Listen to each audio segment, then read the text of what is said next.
الحمد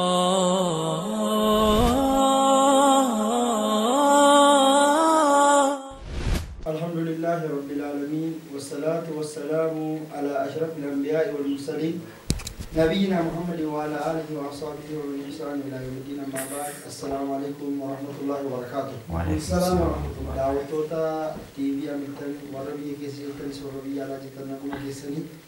نجار ربي إسني فوايد جتا كوبين كينيا أمس مرسان أفرفا تولما غارما إسلامنا بريدما إسلامنا را حاسوف دي مجتشو أشيكوتة كيني ركاليب جي أمس كنجرو مغالا كجي جرا شيكوتة كيني إمام مسجدا شيكوتة الكاكراسن شيكوتة كيني داوتة كيني ركاليب جي جرا إستي أمس كرا بتاكو كنجران ششيابين غارما إسلامنا را أمس من واسامي. بسم الله الرحمن الرحيم. ما تدري ما حسن الإسلام بريدنا إسلاما كاروما إسلاما بوالي غرغدو أمانتا إسلاما كيسة أرجم ساجرة سنة كيسة كرم إسلام كاسو بربادا بريدنا إسلاما أفان قفان أو كان جتش قفان كان دبنا وصنتاني كانوا مكابتمان لفا كان الركان جرو جتشورا سلا كما تفضل يا الشيخ أهوي وانتكو كاسني تقاني ديسني الرا دبتني جتشورا إسلام ما كيسا رخصات جرا واجبات جرا ندبيت يوكان سنة كان جرا متجرا جتشورا واجب جتشون بكمادا فكينياف صلاة وقتي شنا ساعتي دي دمي فركي سالكني بيا كيسا سلاني وقتي شن واجبة غارين ساركا أفرفور صلاة ما غارين ساركا سدي غارين سا ركالة ما صلاة ما جتشورا كن سلاك مكاسو فيها اللي واقع إسلام واقع يوم إسلام ما كيستي سلاني واجبة وقتي شني أكمثال يوم ما تكن كافني صلاة سنة دوها تجرا جنة كافني توري ليلي تجرا رخصات تجرا جتشو رخصان كن أمس واقع يوم ما إسلام ما غافا ركون ألفاتي وكان يمو جريني إدلي سنة جريني إدلي دراني سنة را كران جريني ألفاتات تغافر في رخصان سن نرخصات جرا مسوني نصلاة ركا أفر غرال لمات ني صلاة جمعي نكسما وانتوني حرامتان غافركون أدامدتي في غافركون أدار في غرا جايزومات رفوسني واقع يوم ما إسلاما إسا رخصة يدام كريتشون إمو كما براتين محاسن إسلاما إسا واقع كيستي همتا مجيشورا أمس محاسن إسلاما كم برار رامو فلاتشو دندين واقع كساسا جيشورا واقع كساسا الدنيا يروان مالي وان كان جري إسلام ما تنكي كوراف يالن جيشو يوكان إمو إسلام ما أكان كراتيكا سوراف يالن واي كساساتين كبول كبتو جتشو كساسا جتشون فكينيا فناني توكو يونما أجيسي أكسير إسلاماتي نمنسون إن الجيفما نمنسون الجيفما جتشو كساسا غرواتي كيست ماتين نما دويسوني يوجري إن الجيفنو ديافودنا وكان يوجري جداني غرا ديات جيجيرما أجيفمون سون نمني نما جيسون أجيفمون سوني واقع يوم ما إسلام ما تي ماتين سون يوكان في الرسول إمو يفهم غوني ديافور أن يوجنني إسا جما مثال يوم ما إسلام ما تي غرو إنيوف مثال جي تاجرا إنيوف واقع تاجرا ماتي سناب جتور ماتين سون أجيفتشو إيسه يو ديافور تي كرا مستوى على صدر كاغودا إسلام ما سنتي كرا دي فماتين كان أول غودا تي جتورا كارو نما كينيا جيسي ماتي كينيا جيسي وان تفني أجيفنا وجرني سمو كان واقع يوم ما إسلاماتي ولكن فيكم مالتا يعني محاسن الإسلام ميت أجينا إسلام ما وما إلما ما عندك تجورا وما ما كيس سمال تجرا نما كيس وما ما كيس سمال تجرا نما ميت تكو نما تركان في نما راتي فراتي تكو تركان في تفرجون يعني كن وما إلما ما تجور ولا نجسو هدي جري ميدا رجندي يا رجندي fakkeenya haddii jira haddii kana miidhaa fakkeenyaaf qaama keenya keessa rabbiin qaama keenya dhukkubsin nama tokko qaamni isaa dhukkubsataa jennu qaamni isaa sun iddoo tokko fakkeenyaaf quba ta'uu danda'a qubni sun dhukkubsatee dhukkubni qabee dhukkuba itti deemudha dhukkuba qaama itti deemuu jechuudha itti deemaa ta'a amma gaafa mana yaalaa geessan manni yaalaa maal jedha qubni isaa yookaan harki isaa yoo muramne dhukkubni kun gara qaama hundaatti babal'ata itti deema. Qubni isaa yoo irraa murame garuu dhukkubni kun asumatti dhaabbataa jira ogeessi fayyaa. Akkas gaafa jedhu abbaan maal jedhaa lakki qubni kan koo kun tokkoon irraa citu wayya malee qaama kan koo guutuu dhabuu wayyu jedhee isa kana filata jechuudha. Fakkeenyaaf wantoonni huduudha adabbiiwwan ajjechaa adabbiiwwan harka muraa adabbiiwwan akkasii dhukkuba akkasii namoota dhukkuba akkasiitiin qabaman namoonni sun yoo tarkaanfii irratti fudhatamuu baate yookaan ajjeefamuu baatan yookaan harka isaanii muramuu baate dhukkubni sun gara hawaasaatti babal'atee hawaasa hunda wal ga'a jechuudha. Yoo garuu namni sun adabame dhukkubichi achumatti dhaabbatee jiru. Kanan kaasuu barbaade garuu naannoo qisaasaa sanaa wal qabatee waaqiyyummaa islaamummaatiif misaaliyyummaa achi jiru. Namoonni maatiin sun namicha kanaaf dhiifneerra yoo jedhanii maatiin sun islaamummaa keessatti wanta gara ol guddatan sadarkaan jedhanii dabalee gama biraatiin immoo islaamummaan fala kana kaa'uun furmaata kana kaa'uun filannoo lama kaa'uun nama ajjeese tokkoof kun gaarummaa islaamummaa kan ibsu yookaan ni ajjeefama yookaan immoo diyaa kaffalaa kan jedhu kun gaarummaa islaamummaa kan ibsu jechuudha. Gama biraatiin saboolanitti deebi'a. Amma angas jedhee yoon dhabeenaaf ga'a. Ustaaz Bukkeetti gaarummaan Islaaminaa kun gaarummaan Islaaminaa gaarummaa yeroo keessa. Bismillahir Rahmanir Rahim. Gaarummaan Islaamaa amma danda'ame dubbatamaa jira. Akkuma argine akkuma dubbatamaa jiruttis gaarummaan Islaamummaa dhuma qaba. Tokko lama yoo jenne sagantuma keenya amma raawwannu ittiin haasofnaaf malee waan dhumu miti. Gaarummaa Islaamummaa irraa nama waa laaffisuu qabaachuu isaati. Keenyaaf ragaa wajjin Rasuulli sallallahu alaihi wasallam awsaa li ashaabii sallallahu alaihi wasallam sahaabaa isaaniitiif dhaaman. Maal dhaamanii innamaa bu'ithtum wanti isin ergamtan muyassiriin.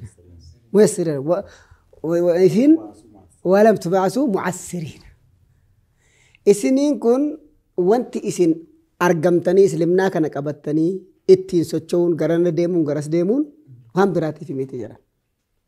Wanti addaa tokko waan addaa osoo hin taane walitti laaffisa akka dandeettiin ilma namaa Islaamnaa kana qabatee ittiin deemu akka inni yaadda'e keessaan deebine akka inni yaaddoodhaan of duuban deebine gochuudhaan ergamtanii jirtanii jedhan.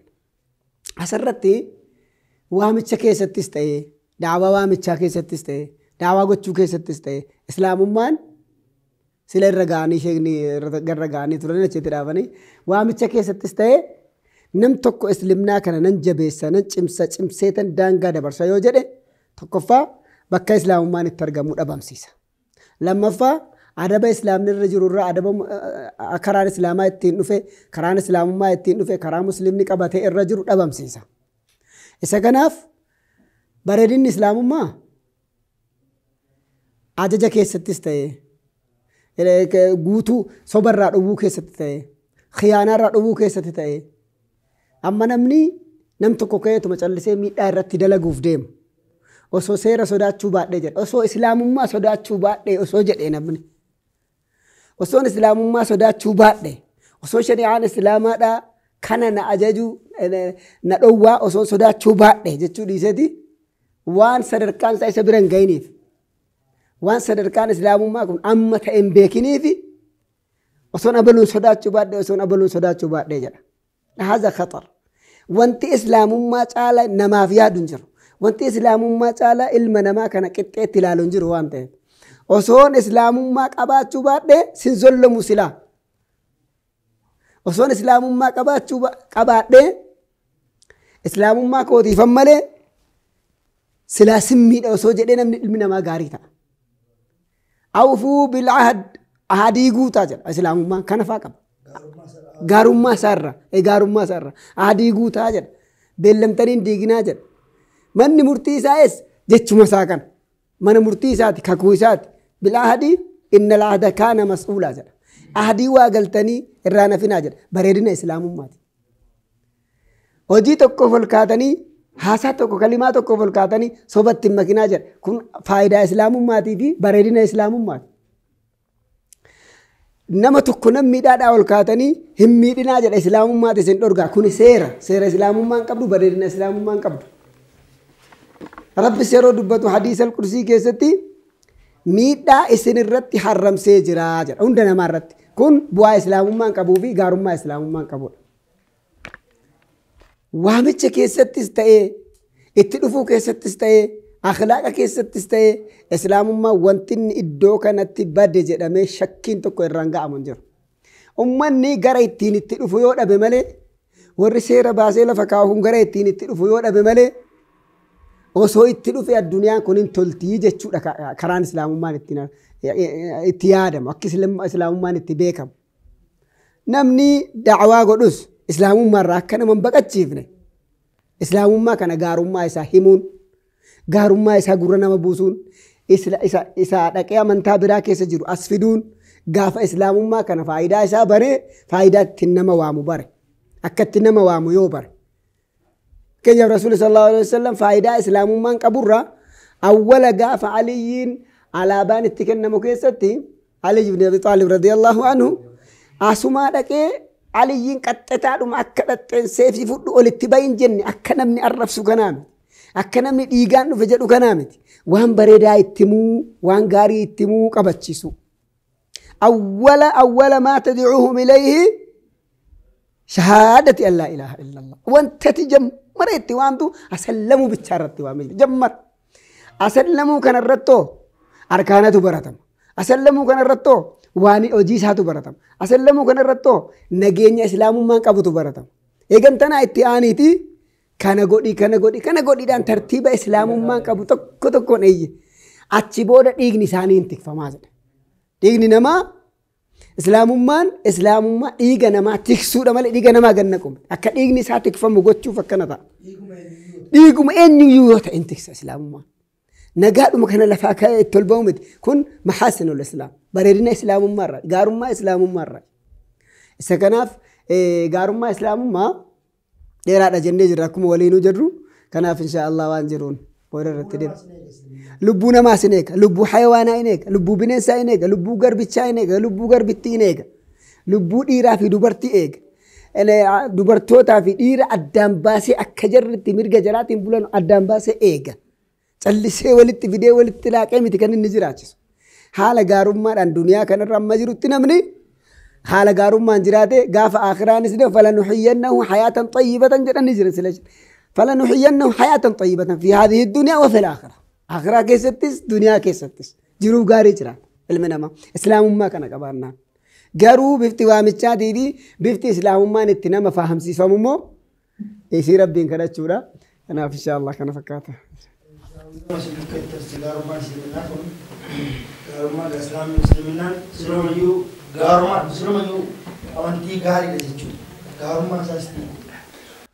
Mashallah islaamummaan gaarummaan islaamummaa akkuma dubbatamaa ture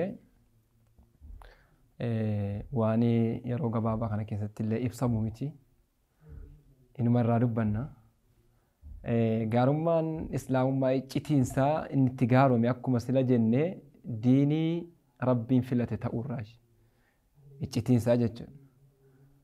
Rabbiin gaafa Nabi Muhammad alayhi salaatu wassalaam ummata kana caalama kanaaf erge gaafa ergu rahmatummaadhaan erge wama arsalnaaka illaa rahmatan lilcaalamiin caalama kana hundaaf rahmata akka godhuuf erge.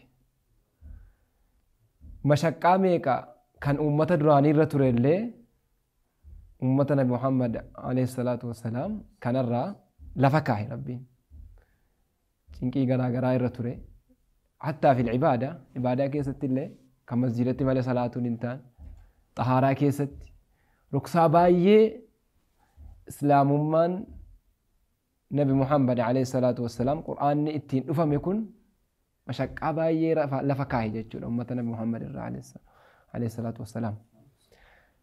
Kuni iccitiinsaa rabbiin biraa ta'uudha islaamummaan kun rabbitu tiksa. Kitaabolee garaagaraa yoo fudhanne fakkeenyaaf harrifuun alkalima mawaadhi'i jijjiiramu abbaan fedhe itti dabaluu danda'a irraa hir'isuu danda'a. Garuu quraanni nuti harka keenyaa qabnu kun quraanni rabbiin filatee nuuf kenne kuni quraana hin jijjiiramnedha. Quraana rabbiin tiksuusaa ofirra kaa'e jechuudha. Kan namni tokko jijjiiruu hin dandeenye. Kanaaf gaarummina islaamummaa kanarraa rabbiin biraa ta'u wahyiin kun rabbi biraa dhufuudha jechuudha. Wamaa yantiqu anil hawa in huwa illaa wahyu yuuhaa. Wanti ergamaa rabbi alayhi salaatu wassalaam nutti dubbatan gaarummaa islaamummaa isaan nu barsiisan kun akkaataa mu'amalaa keessatti akkaataa ibaadaa keessatti kan isaan nu barsiisan kun osoo akhlaaqa ergamaa rabbii sana qabanne osoo karaa isaanii sana haqiiqaatti dhugaatti akka rabbi biraa dhufe sanatti qabanne islaamummaa kana kanaaf rabbiin iyyuu maal jedha beektu yaa ayyuhannaas yaa ayyuhalladhiina aamanuu udkhuluu fissilmi kaaffa. Amma rakkinni keenya dhumaa ittiin seennedha. Rakkoon islaam caafiirra jirraaf iyyuu gaarummina islaamummaa kana ofumaaf gaarumne akka namni gaarummaa illee nurraa baratee islaamummaa kanatti seenu gochuu dadhabna malee osoo dhumaa itti seenne wanti islaamummaa irra gaariin tokko illee hin jiru jechuudha. Waan haqa ilma namaa eegee haqa hayawaanaa hin dhiifne haqa beelladaa eegee haqa xiqqaa eegee haqa guddaa hin dhiifne haqa makhluuqa hundaa kan eege jechuudha. Rasuulli alayhi salaatu wassalaam gaafa gaala namtichi beelessee rakkise sana argan maal jedhan eenyu abbaan kanaa jedhanii gaafatanii itti dheekkamaa turan jechuudha. Gaalaaf. Akkasuma hadiisa keetti Rasuulli alayhi salaatu wassalaam imra'atun baqii qaallittiin baalageen sun kan badii malee waan biraa hojjechuu hin turre sun rahmata gootee saree dheebotee biirii gubbaa naannahuuf gadi buutee waraabdee caammaa isiitiin afaan isiitti qabattee fiddee obaaftee rahmata gootee rahmatummaa rabbi biraa argatte dhiifama rabbi biraa argatte irhamu man fil ardi yarhamkum man fis samaa. Islaamummaan rahmatummaatti nu ajaja jechuudha. Rahmataan dhufe waan ta'eef ergamaa isaa gaafa ergu rabbiin rahmatummaadhaan erge waan ta'eef nuti walii rahmata gochuun akka rabbiin rahmata nuu godhu nuuf argamsiisa jechuudha. Gaafa gaarummaa sana rahmatummaa sanaan akhlaaqni keenya faayame bareedina islaamummaa achi keessatti argachuu dandeenya. Akkasila kaasaa turan wantoota garaagaraa waan namoonni bakkee ta'anii islaamummaa kana keessa hin seenin gaarummaa islaamummaa kana hin hubatin ittiin qeeqanu hedduutu jira. Islaamummaan dhiigaan dhufe jechuu danda'u. Islaamummaan mirga abaluu dhiibee jechuu danda'u. Kun maal irraan kahaa hin hubanneef malee inni islaamummaan adabbii garaagaraa qopheesse sun gaarummina isaa mallatteessa malee gaarummina isaati malee fakkeenyaaf haqa dubartii miidhe yeroo baay'ee wanti dubbatamu haqa dubartii miidhe islaamummaan haqa dubartii miidhe dubartiitti kabajaa godhe malee mana keessatti akkasiin kabajamtu akkasiin ta'abiin hundi irraa lafa taa'e abbaan manaa taa'abee fide isiin manuma keessaa tajaajila mana keessaa ilmaan sii guddiftu taasise. Akkasiin gaafa uffattu kabajaadhaan uffannaa gaarii uffattee qaama sii dhokfattee rakasa of hin goone taasise. Kun gaarummina islaamummaa ibsa malee akka amantoota garaagaraa ka barbaadde tahii wanti jedhu hin jiru. Mana taa'e jechuun isaa gaarummaa isaa ibsa malee bakkeetti gadi baasanii salphisanii xiqqeessanii osoo gadi baate amma dubartiin gaafa gadi baatu gaagama garaagaraatiif saaxilamti moo gaafa mana teessu gaafa mana teessu hin kabajamti gaafa mana teessu kabajaa qabdi ulfina qabdi gaafa gadi baatu wantoota garaagaraa taatee garaagaraatu sii mudata jechuudha.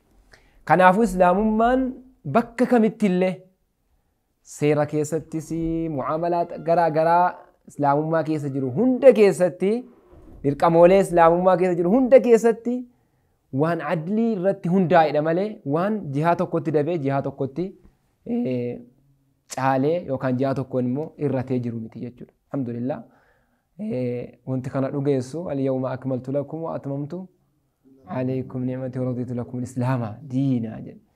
Kun dhuma isaati jechuudha. Hirrina akka islaamummaan hin qabne achitti xumurame waan ta'eef islaamummaan gaarumminni isaa abbuma dhumaa itti galee tu beekaa jechuudha. Akkuma isaan jechaa jiran islaaminaan amantii gaariidha. Jalqabni isaas gaariidha, booddi isaas gaariidha.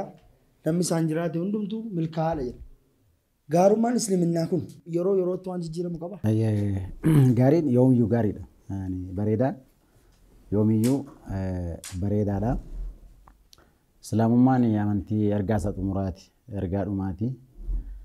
Nabiyyiin keenya sallallahu alaihi wasallam nabiyyi isa xumuraatii fi isa dhumaati jechuudha. Ergaan islaamummaa gaafa dhufu hanga dhuma addunyaa kanaa uummataaf tajaajila kennuutti akkasitti dhufe kan ergaa kana gad erga rabbii guddaadha. Rabbii waa hunda beeku jechuudha. Rabbii uumamoota kana uume waa'ee uumamoota kanaa hunda beeku isatu gadi buuse ergichi gaafa dhufu ergaa jaarraa tokko yookaan jaarraa lamaan daangeffame osoo hin taane ergaa hanga dhuma addunyaa kanaatti ergaa kana uummataaf qajeelfama ta'ee uummanni irra deemudha jechuudha. Kanaaf yeroo tokko namni wanta ture tokkoon akka waan ture waan haaraa akka addaatti ilaaluu danda'a jechuudha. Fakkeenyaaf wanta ture tokko akka waan gaarummaa isaa fixate wanni haaraan immoo akka waan gaarummaa qabutti ilaaluu danda'a. Fakkeenyaaf islaamummaa keessa dhugaatu jira. Dhugaan yoomiyyuu gaariidhuma. Dhugaan har'a somni haaraa ta'e farran bareedu. Dhugaan kaleessas bareedaadhuma. Har'as dhugaan bareedaadhuma. Boris dhugaan bareedaadhuma. Somni haaraa ta'e farra dhufee bareeduu hin danda'u jechuudha. Dhugaan kaleessas bareeda, har'as bareeda, boris bareeda. Yaanni qulqulluun kaleessas bareedaadha, har'as bareedaadhas, boris dhuma bareeda.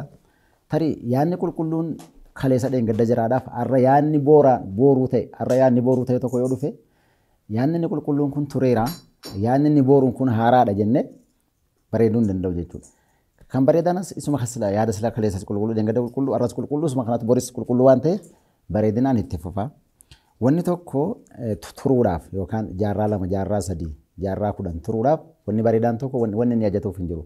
Tarii waan sila umuriin isaa yeroo isaa gabaabaa tajaajila yeroo gabaabaadhaaf wantoonni kennan tarii gaafa yeroon itti dhume dhumuu danda'u. Kan garuu islaamummaan ergaa isa xumuraa risaalaa islaamaa isa xumuraa waan ta'eef rabbiin gaafa ergu rabbiin beekaadha. Hanga xumuraa addunyaa kanaatti ergaa waan uummata islaamaa tajaajilu waan uummata addunyaa tajaajilu waan ergeef islaamummaan kaleessas bareedaadha, har'as bareedaadha, boris ni bareeda. Laa ya'tihi al-baaxil min bayni yadayhi walaa min khalfihi tanziilun min hakiimin hamiid.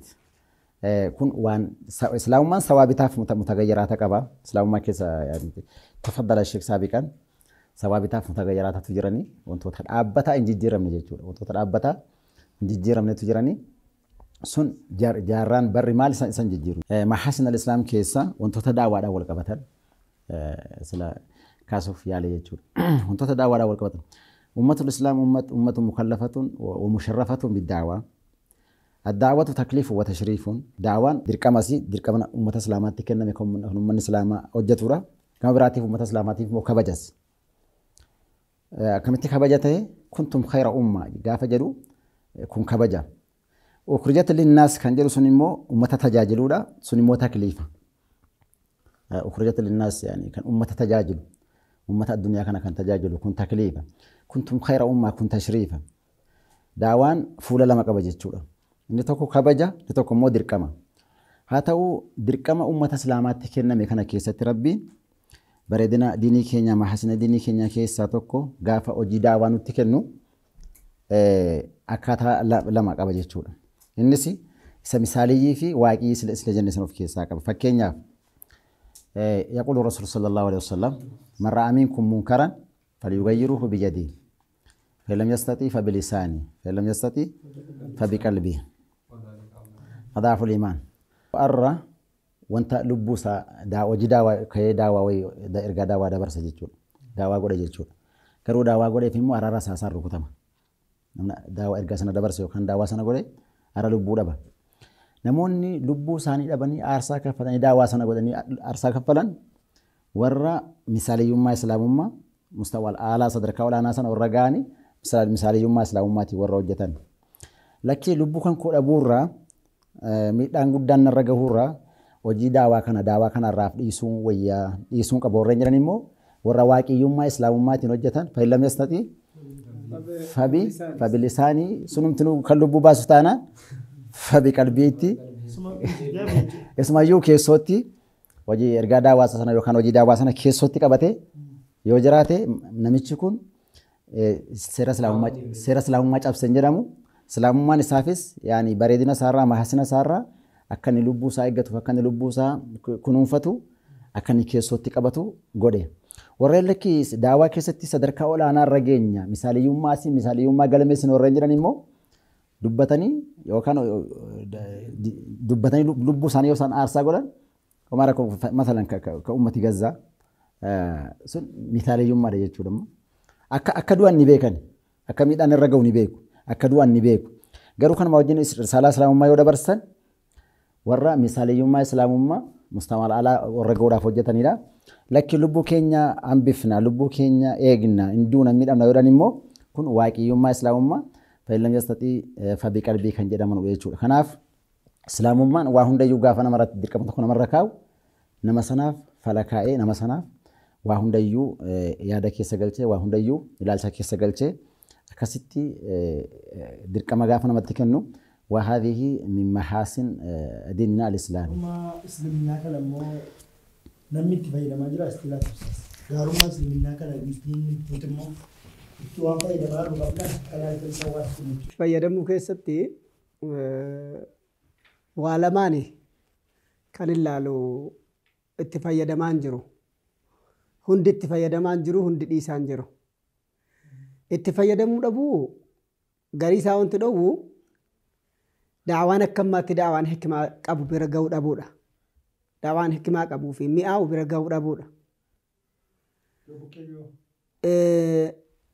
قديسة قط جدة الرجال دابته كابا تشوفي دعوان قط ثام برنجيني ثولي برنجيني غريسا مو ددانس كيس جرات ورد بكيت تدو ورد كان مو سلان كابنين بيكو بفكاناني دوما تتفايدا ما جرو ورد ربي تتفايدا تشيز تتفايدا ما جرا garuu dhaamsi nu qabnuufis mahaasina isaas toliina isaas kan nuti himnus rabbiin gaafuma filatu islaamummaa kana filate eenyuufu nama tokko lamaaf osoo hin taane waan addunyaa kanarratti uumamtee samiif dachii gidduu jirtuu fi dachii kana keessa jirtuu filate jennaan filateera bareedaadha jennaan jara kanaan eenyuun haa ta'u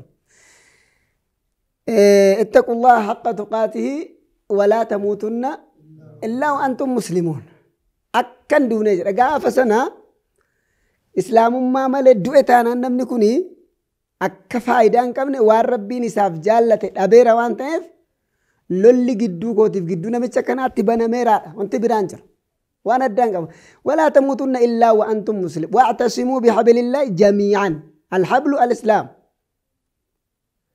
فنيو كبدا كتقول أتير كبدا كبدا إسلام ما كبدا مالف جنان غارما إساء تولينا إساء بيك ربي سلمة تولينا إساء قباف كن مخلوقا كنا كن ربي اتفايدا مودابون دم اندقا والقطع اندقا راقودات اتفايدا ميو جنة دراني ستنفايدا مني سيچت موتاري اتفايدا مو هندن دا جنة كيانو دعوان برقايا ورد اتفايدا مربي أمة اللي هاتاسسو إسلام ما بريدا وروني ديني إسلام ما كان قبطني الرجل ركت جباتنو وروني دعوة حكمة كابو قدني إسلام ما كيسا جيرو أتشار يچوسون تان إسلام ما كيسا جيرو كيسا جير أسفدني دين إسلام ما كان أتكا قلشانو جنة وروتا حملتن تي في الرأ أجتن هنده إساني أجتو دا ورا أتش جيران ورا نبرا جيران كان هنداف ملكاين كيسا عالم الدنيا رزورتني ديني كان أنا كبيا فيدنو في أكنوس فيدني اسم فيدو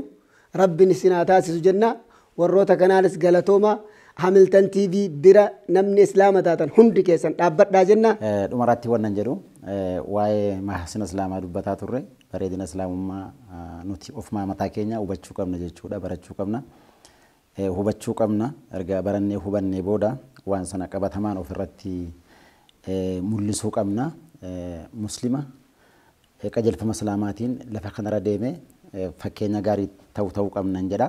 Ni lammaffaarratti immoo uummata musliimaas ta'e uummata amantaa biraa keessa jiranus ta'e bareedina islaamummaa kana hubachiisuu qabna.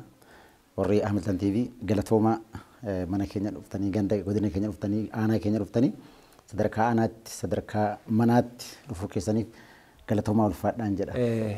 Jalqaba irratti uummanni islaamaa maqaa islaamummaa himannu tolina islaamummaa erga yoomiitti dubbataa jirru kana ofuma irratti waaqiciyyan ofuma irratti argamsiifnu fakkeenya uummata biraatiif haa taanu yoo nuti akhlaaqni keenya badee islaamummaa yoo nurraa fokkise kawaan amantaan keenya fokkisaa ta'eetti ilaaluu danda'a namni tarii. Kanaaf dura islaamummaa kanaan of jijjiirree gara daawaa sila dubbataa turre hikmaadhaan daawaa hikmaa qabduun gara islaamummaa kanatti nama waamutti haa dabarruun jedha. Taansuudhaan Hamilton TV karaa dheeraa kana deemtanii ta'abdanii dhuftanii akkasittiin nu ziyaaruu keessaniif kunillee tolinuma islaamummaa irraayi rabbi sinaa bareechuun jedha galatooma. Daawwattoota keenya qophiin keenya deemaa dhufee xumurra ga'e wanti nuti irratti mura waan hin qabne jiru gaarummaan islaaminaa gaa dubbatamee sindumuu ammuma dandeettii keenya irraa dubbanne kanaaf warri dhageessanis warri dhageenyis walii dabarsaa amantiin islaamummaa kun amantii gaarii gadi ta'e itti haa fayyadamnu waa'ee amantii keenyas haa barannu. Kanaaf yoo rabbiin jedhee waan biraa walitti deebinaa waan facaafanne amarguu irra deebi'ee iji nagaa wal nu argu. Wassalaamu alaikum warahmatullahi wabarakatuh.